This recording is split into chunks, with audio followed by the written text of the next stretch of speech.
మీ ఇంట్లో మొదటి కోటీశ్వరుడు మీరే అవ్వాలనుకుంటున్నారా? ఈ ఫైనాన్షియల్ వెబినార్ లో ఇప్పుడే జాయిన్ అవ్వండి.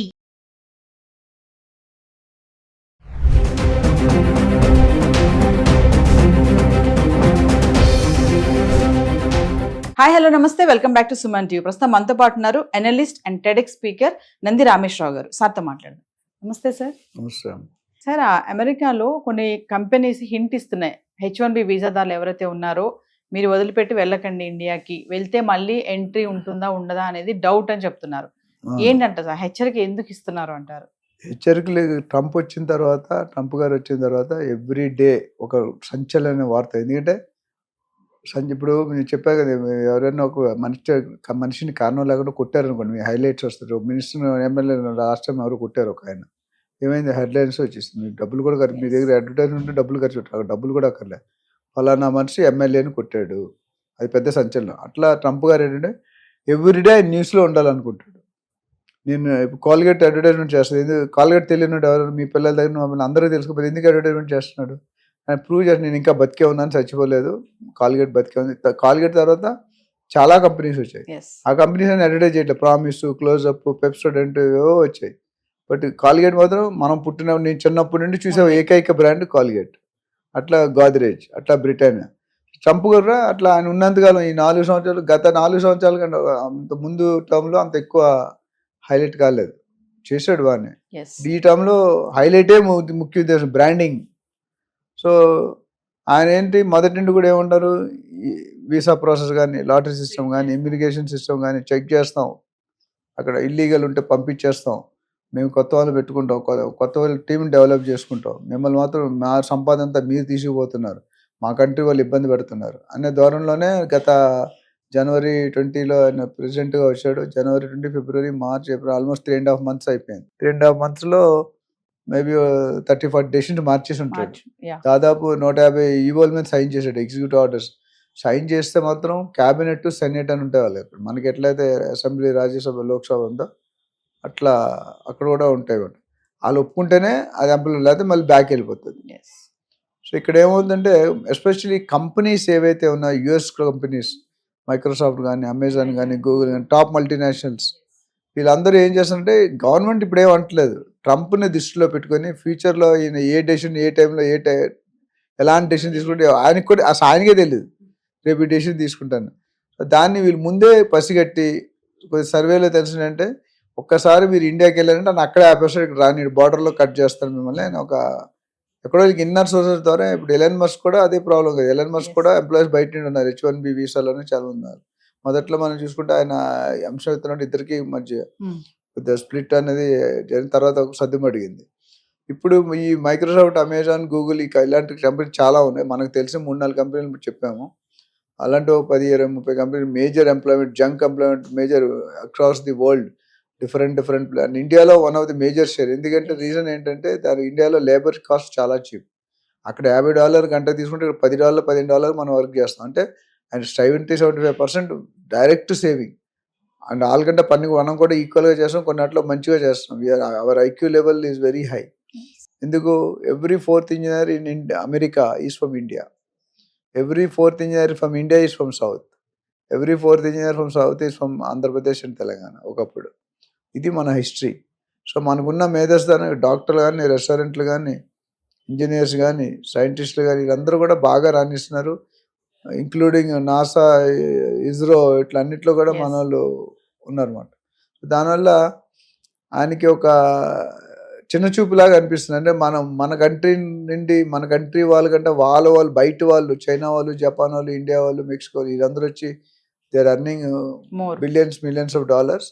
అది మన వాళ్ళకి ఇబ్బంది, లాసే కదా, మన జాబ్స్ వాళ్ళు కొట్టుకుపోతున్నారు కదా అన్నట్టుంది. సో కంపెనీస్కి ఆల్రెడీ ఇండైరెక్ట్ ఇన్నర్ సోర్స్లో ఇన్ఫర్మేషన్ ఇచ్చి ఉంటాడు, బాబు మీ వాళ్ళు ఇక్కడ ఉంటే పర్లేదు, అక్కడ బంతి ఆట సెటిల్ చేస్తుంటే అక్కడే సెటిల్ చేసుకుంటే ఇక్కడ రావక్కర్లేదు. ఆల్రెడీ బర్త్ టూరిజంలో కేసు నడుస్తుంది. పిల్లలు పుడితే 150 సంవత్సరాలు ఓల్డ్ డెసిషన్ అది. అంతకుముందు వచ్చిన George Bush, Barack Obama, Bill Clinton, వీళ్ళందరూ కూడా, జో బైడెన్ ఏమి టచ్ చేయలేదు. బట్ ఈయన ఒక్కడే దాన్ని టచ్ చేశాడు. 1133 kV అంటే ట్రాన్స్ఫార్మర్, చాలా high voltage.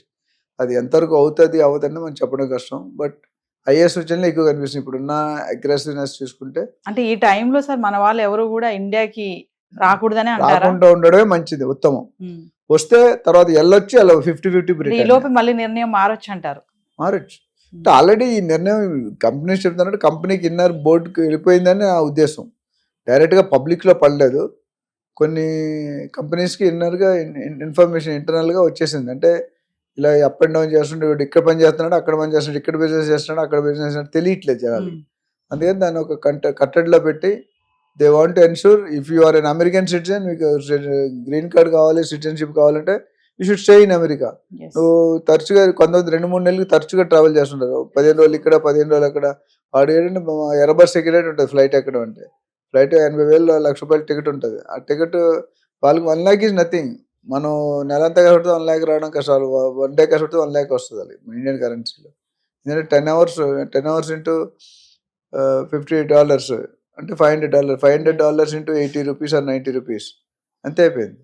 So much amount. దానివల్ల ఏమిటంటే మా అమెరికన్ సిటిజన్షిప్ కావాలన్నా, గ్రీన్ కార్డ్ హోల్డర్స్ అయినా, they should stay more time in America than other countries. మీరు నేటివ్ ప్లేస్కి వెళ్ళి చూసి ఎప్పుడో వారానికి, సంవత్సరానికి ఒకసారి అనేది ఓకే.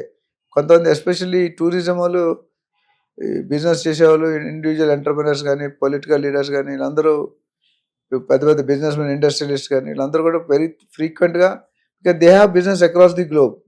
లేదా somebody have business in America and India, or America, London and India. దానివల్ల ట్రావెలింగ్ ఎక్కువ ఉంటుంది. గమనించారు already. The US president is putting lot of things in survey. Already రీసెర్చ్లో పెట్టేశారు.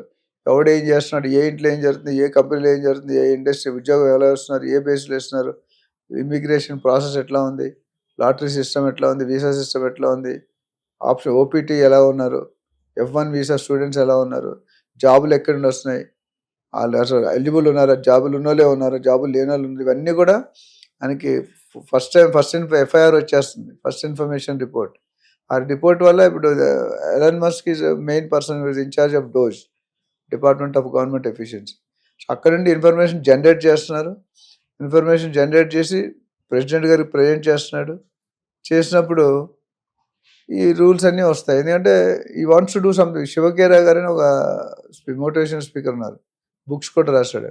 ఆయన ఏమంటే, if you want to get recognise, if you want, మీ టీవీలోనే there are 50 anchors. 50 anchors, why these top 3 anchors XYZ, ఏదో ఒక స్పెషాలిటీ ఉంటుంది, ఏదో క్వాలిటీ ఉంటుంది. అట్లా then you will be recognise. There are so many speakers like me. వాళ్ళు తప్పు చెడ్డ, వాళ్ళ సెగ్మెంట్ వేరు, మన సెగ్మెంట్ వేరు, మోటివేషన్ వేరు, సబ్జెక్ట్ వేరు. మనం ఇప్పుడు 25,000 మందిని ట్రైన్ చేసాం, 25,000 మందికి ప్రాపర్టీ ఓనర్స్ హెల్ప్ చేసాం. సో ఆ ట్రాక్ రికార్డ్ మనకి హ్యాండ్స్ ఆన్ ఎక్స్పీరియన్స్ అందరికీ ఉంటుంది కదా. అట్లా మీకు యాంకరింగ్, అట్లా సైంటిస్టులు, రకరకాలు. సో ఇవన్నీ కూడా లెక్కలోకి వస్తాయి. ఈ రీసెర్చ్ మీద డోజ్ ఇచ్చిన ఎలన్ మస్క్ గారి ఇన్ఫర్మేషన్ అంటే, పాలసీలు అబ్జర్వ్ చేయాలి, ప్రొసీజర్స్ అబ్జర్వ్ చేయాలి, దాన్ని ఎలా కరెక్ట్, ఎక్కడ లోపాలు ఉంటే అక్కడ కరెక్ట్ చేయాలనేది ఆయన main. Is an observer, political observer. మన కాంగ్రెస్ పార్టీకి, అది బీజేపీకి వస్తారు, మన వీరప్ప మొయిలీ, గులాం నబీ ఆజాద్, వీళ్ళందరూ మన అబ్జర్వర్స్ ఉంటారు. సో స్టేట్లో ఏముంది, కరెక్ట్ ఉంది, అలా అయితే హైకమాండ్కి రిపోర్ట్ ఇస్తారు. అట్లా డోజ్ అనేది ఏంటంటే గవర్నమెంట్ పాలసీలని రివ్యూ చేస్తున్నారు. ఏమైనా ఇన్ఎఫిషియన్సీ ఉంది అంటే వీ హావ్ టు కరెక్ట్. అంటే కంపెనీస్ అందరికి ఏదో సమ్ ఇన్ఫర్మేషన్ వచ్చిందంట, అసలు అందుకే అలర్ట్ చేస్తున్నారా, మీరు ఎవరు వెళ్ళకండి ఎక్కడికి అనేసి, మళ్ళీ వెళ్తే రారు అనేసి? అదే, ఎందుకంటే వెళ్తే సపోజ్ వెళ్ళిన, ఇప్పుడు మన లాస్ట్ టైం మన 53-54 లక్షల మంది అమెరికాలో, ఇండియా వాళ్ళు ఉన్నారు. అది మన 18 లక్షలు ఇల్లీగల్ ఉన్నారు. ఈ సపోజ్ 2 లక్షల మంది వెళ్ళారు అనుకో, ఆ 2 లక్షల మంది ఆపేమంటాడు. మరి రాబోతే ఆ 2 లక్షలు ఖాళీ అవుతాయి కదా, అవి వాళ్ళ కంట్రీకి ఇచ్చుకుంటాడు. సో వాళ్ళ జాబ్స్ వస్తాయి, వాళ్ళ రెవెన్యూ పెరుగుతుంది, వాళ్ళ జీడిపి పెరుగుతుంది. సో ఏదేమైనా వీసాలు కఠినతరం చేసే టైం కాబట్టి ఈ టైంలో ఎక్కడికి వెళ్లకుండా అక్కడే ఉండడం బెస్ట్ అంటారు. అంటే 10 years ఎంత 50 years 2010 తర్వాత వచ్చిన ఎవరికి గ్రీన్ కార్డ్ రాలేదు, సిటిజన్షిప్ అనేది ఇంకా అసలు రాలేదు. సో అది ఆల్మోస్ట్ 15 సంవత్సరాలు. ఎప్పుడు పోతే లక్షల్లో ఉన్నారు. అది అలిగేషన్ వేసారు, అప్పుడు ఎవడు ఉంటాడో ఎవడు పోతాడో కూడా తెలియదు. We don't know. It's better కొంతకాలం కదలకుండా ఉండి, వీలైతే వాళ్ళని ఇక్కడ రప్పించుకోవడం బెటర్ ఏమో. నెక్స్ట్ ఆప్షన్, కాస్ట్ ఎక్కువైనా. ఇప్పుడు వీళ్ళు వెళ్తే వాళ్ళ ఫ్యామిలీ రావాలి కదా. అమ్మ నాన్న జనాలు ఓకే, ఇప్పుడు కోడలు ఉన్నారు అనుకోండి, మిగతా వాళ్ళు వస్తే మళ్ళీ అది క్వశ్చన్ ఉంటుంది. There are lot of teething problems, lot of existing problems ఉన్నాయి. సో ఫ్యామిలీస్ మళ్ళీ కరోనాలో అయినప్పుడు అయిపోతాయి. కరోనాలో చూడండి ఎన్ని డైవర్స్లు అయిపోయి, ఎన్ని ఇబ్బందులు వచ్చాయి. ఇప్పుడు కరోనా ఒక విధంగా మంచిగా అని చెప్పాలి, వచ్చిన తర్వాత చాలా మంది లైఫ్ సెటిల్ అయినాయి. They understood what is the real factor. Phone వస్తే కష్టం, ఎవరు ఫోను, ఇక్కడ ఫోన్ వచ్చిన చెక్కకి అక్కడ ఫోన్ వచ్చింది. So Trump is going to make noise next 4 years. Thank you sir. Thank you.